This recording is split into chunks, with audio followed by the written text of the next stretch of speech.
Amul is not just a brand, but a part of our life.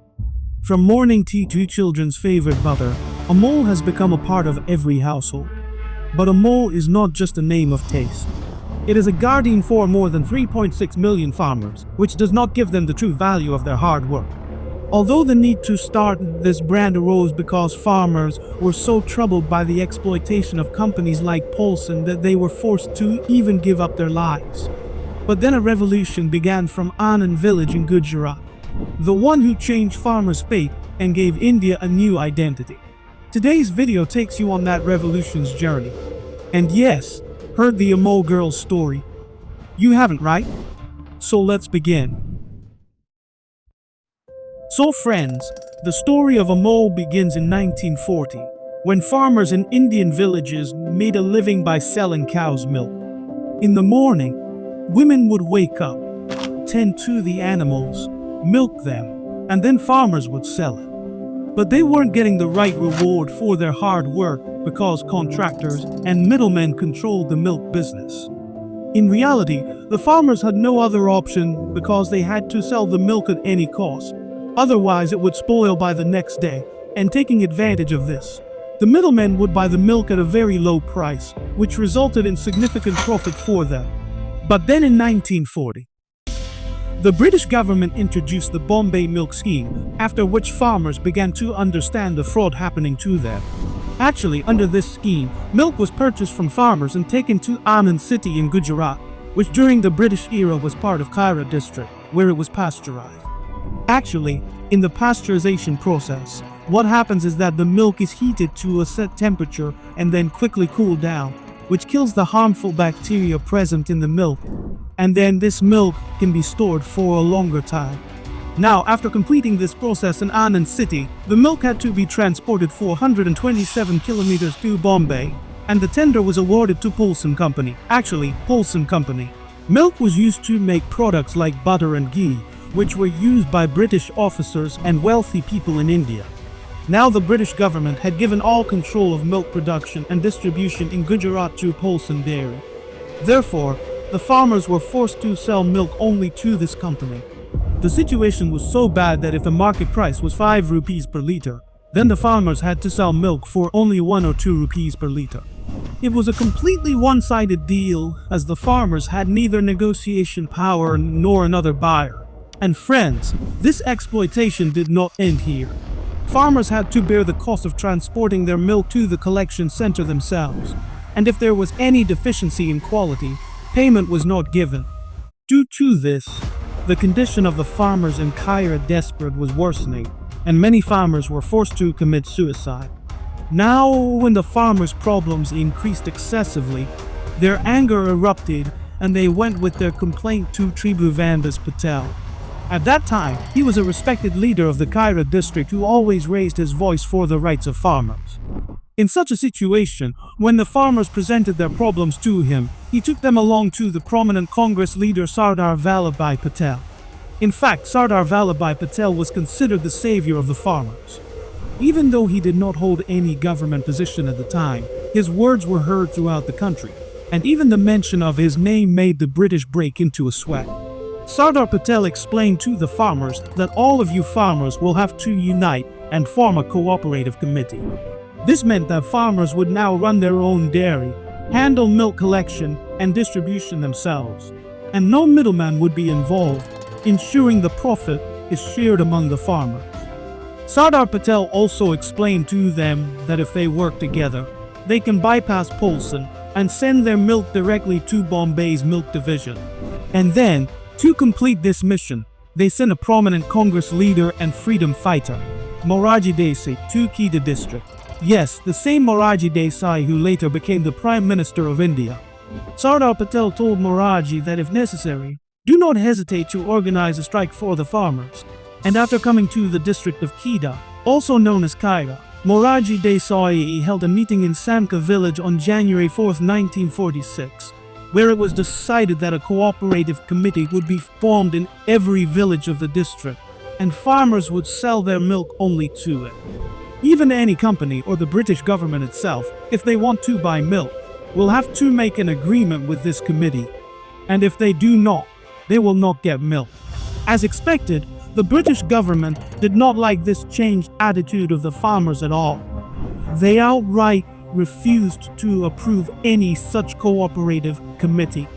But this time the farmers had decided that they would no longer tolerate this injustice. So they went on strike and completely stopped the supply of milk. The British government also made every possible effort to crush this movement. False cases were filed against the farmers to intimidate them. But the unity of the farmers was so strong that they faced every threat head-on. The strike lasted 15 days, and during this time, the milk supply halt caused the government's Bombay milk scheme to fail. Due to the severe milk shortage, pressure on the British government increased, and finally, they had to accept the farmers' conditions. Anyway, during this time, farmers also suffered losses, but they remained courageous and won this protest. In June 1946, the Kaira district cooperative established the Producer Union Limited, and 6 months later, on December 19, 1946, it was formally registered.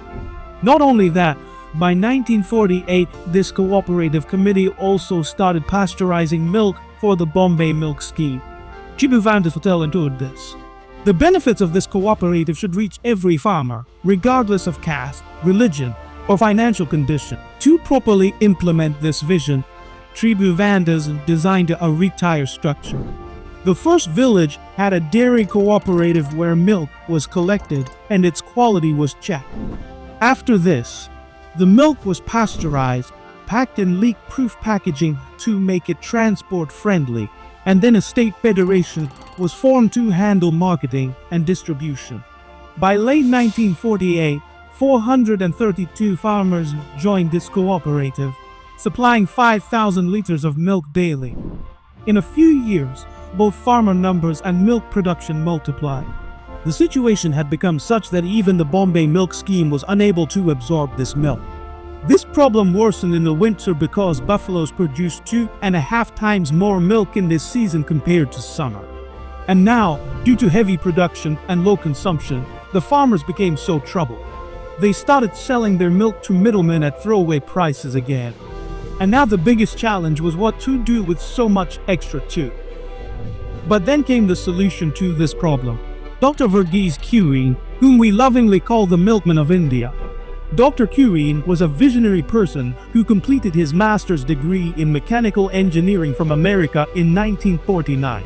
After completing his studies, the government sent him to work at a government dairy in Anand, Gujarat. Initially, Dr. Kurien was not happy with this assignment, but it was here that he met Tribhuvandas Patel. And then when Tribhuvandas explained the farmers' problems to Dr. Kurien, he immediately understood that if milk wastage is to be stopped and farmers are to be benefited, just selling milk won't be enough, so he suggested the idea of making butter, condensed milk, and milk powder from the extra milk. By doing this, milk could be stored longer and its market value increased manifold. Now friends, making butter was easy. But the big problem with milk powder was that it was generally made from cow's milk. While in Gujarat, farmers mostly had buffalo milk, and they didn't have the technology to make milk powder from buffalo milk. But Dr. Kurien did not give up here either. He sought help from his friend Hari Chand Meghalaya, who had completed his master's in dairy technology from Michigan. And then Hari Chand used his expertise to develop the world's first buffalo milk spray dryer. This was a major technical success that paved the way for making milk powder from buffalo milk for the first time. This innovation not only proved to be a boon for farmers, but also gave India a new identity in the dairy industry. And then on October 31st, 1955, on Sardar Patel's birthday, this cooperative society opened its first milk plant, which was not only the largest milk plant in India, but in all of Asia, because its daily capacity was to process 100,000 liters of milk. Now that it was decided that various types of dairy products would be made from the cooperative farmers' milk, there was also a need for a brand name to identify these products, and for this, the name Amul was selected. But the question arises, why Amul? There were two major reasons behind this name. The first reason was that the word Amul comes from the Sanskrit word amulya, which means priceless, i.e. Amul, and this name was reflecting the true value of milk and other dairy products. The second reason was that if you abbreviate Anand Milk Limited, it also becomes Amul. But friends, Amul's journey was still not that easy, because as soon as Amul's butter was launched, it proved to be a big failure, and the biggest reason for this was the already existing Polson's butter in the market at that time. In fact, Polson's butter was made from old stale cream that was kept outside without refrigeration for a week, and due to this process, the cream would become sour, giving Polson's butter a very distinct taste. In addition, Polson added a lot of salt to its butter to increase its shelf life, which made it taste salty. And another big thing was that Polson's butter was made from cow's milk, which gave it a light yellow color, and people had become accustomed to the yellow and salty Polson butter. But when Amul's butter was launched, it was prepared from fresh cream on the same day, which is why it did not have any sourness, and its taste was also without salt. Along with this, the color of Amul's butter made from buffalo milk was also white. And then friends, compared to Polson, Amul's fresh white and unsalted butter was not liked by anyone. To solve this problem, Amul also started adding salt to its butter, and the company added a little color to make its butter yellow. Although Dr. Verghese Kurien did not like this change at all, because he always placed great emphasis on freshness and quality, but gradually he also began to understand this aspect. Customer satisfaction and considering their habits is also very important for any brand. After these changes, Amul's butter gradually started becoming popular among people, and Amul not only challenged Polson but also took its place. But friends, behind Amul's success, it wasn't just the farmers and Dr. Verghese Kurien, but also a lovely little girl whom we know as the Amul girl. Yes, the same girl in the dotted frock that you must have seen on Amul product packets. Actually, when Amul's brand name was decided, it didn't have a solid identity. But this gap was filled by the Amul girl, because she not only became the identity of Amul but also became immortal in Indian advertising history. This campaign, which started in 1966, is still ongoing and is considered one of the longest running advertising campaigns in the world. And not only that, this campaign's name is also recorded in the Guinness World Records. But the question is why the Amul girl became the identity of this brand. In fact, this iconic character was born in response to Polson's butter. At that time, Polson butter was identified by a cute little girl whom they used to call the Butter Girl. Dr. Verghese Kurien and his team thought that if Polson could establish an identity through their Butter Girl, then Amul could adopt the same concept and do it better. And that's when advertising professional Sylvester Darkunga and his team presented the idea of the Amul girl, and from there began the buttery advertising campaign. In competition with Polson's Butter Girl, Amul not only presented products but also everyday events and issues in an entertaining and relatable way. Oh Judge, we got a little ahead in the story while talking. But let's go back to the 1970s when Amul's success brought about a human revolution in Gujarat. Similar unions began to form in every district, directly connecting milk traders. But Dr. Verghese Kurien quickly realized that if all these districts started creating their own brands and competing, it would harm everyone. And then, to solve this very problem, the government established the Gujarat Cooperative Milk Marketing Federation in 1973. This federation provided the opportunity for all district unions to work together under the Amul brand name. A few years later, Polson, once the butter king in the Indian market, gradually weakened, mainly due to the government's policy. In fact, the government decided that the dairy industry would be operated entirely through cooperative organizations. However, the biggest impact of this new policy was on private companies, especially for Polson. Polson could not adjust to the new role and eventually had to shut down its business. During this time, Dr. Verghese Kurien initiated Operation Flood in India, which is also known as the White Revolution. This was the world's largest dairy development program, under which milk was collected from villages and supplied to different parts of the country. This initiative was so successful, India has become the world's largest producer. And friends, Amul has not only economically strengthened the farmers, but also delivered fresh and high-quality dairy products to customers. Meanwhile, Amul was continuously expanding its product portfolio, such as in the 90s. Amul ventured into cheese and ice cream, increasing its reach. Amul's popularity grew in the 80s and 90s, and counterfeit products appeared, because many scammers started selling low-quality products with the Amul label. To tackle this problem, Amul took strict legal action, added holograms and unique codes to their packaging, and launched a large-scale campaign to make consumers aware. Butter contains milk cream and an adult paper, which doesn't have milk cream. That's not butter. Amul butter is real butter. You can also ask if it's a tar paper. This is the real Amul butter. Despite these challenges, Amul never stopped its penchant. For example, in the 1990s, it launched products like flavor milk.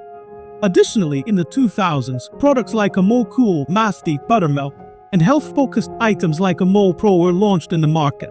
By 2010, Amul had included ready-to-eat and dairy-based desserts in its portfolio and, with the help of its vast product portfolio, established a strong foothold not only in urban markets but also in remote rural areas.